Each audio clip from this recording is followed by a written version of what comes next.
You want to throw a fit over the property line? No problem. So, I bought a house in 2018. I had to in a hurry so I could get my mother in my old home before her chemo got intense.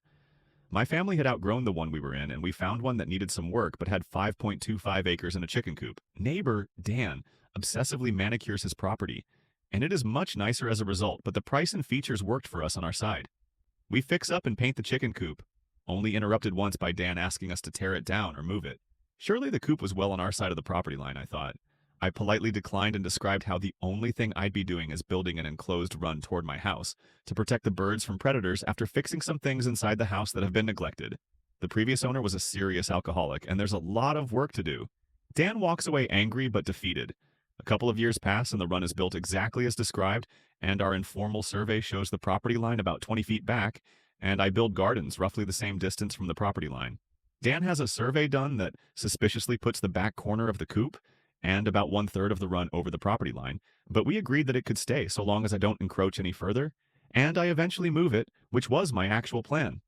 He said to take all the time I need, declining my offers to buy the dirt or trade easements and reimburse him for the cost of the survey. Another year goes by and Dan has changed his tune. He interrupts a target practice session with my two foster kids to demand that I demolish the coop and run soon, to which I said, I suppose I could push that project up to next fall, 2024. He isn't happy but seems pacified. I wasn't thrilled either, but I'm a reasonable guy and would prefer to have a good relationship with a neighbor I don't like much. Enter May 2024, 6 months before I agreed to do anything, and this guy shows up in my backyard wanting to talk about the god coop again. You know, Dan, you said I could have all the time I needed, and then demanded I tear it down, going back on your... Cue the most childish temper tantrum I think I've ever seen. He was literally stomping on the ground with elbows out, screaming about suing me and how he'll own my whole house by the time he's done with me. Cue malicious compliance. Fuck you, Dan. I decided the best place for that coop is exactly where it is. It's been there about 20 years and adverse possession only requires 10. I can take that 12 square feet of dirt from you, and you'll even have to pay my legal fees. Only the run needs to move since it's only been there 5 years. That's exactly what I did. The new run connects to the gardens, and the roof funnels the rooster's crows right to his house. Setback requirements say structures must be 5 feet from property lines.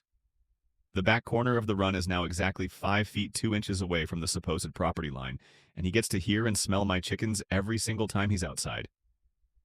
He will not have peace until he dies or moves. I am well within my rights, and while I do struggle with medical and PTSD issues from my service, I learned very well from the Navy how to be technically correct in a way that works only for me.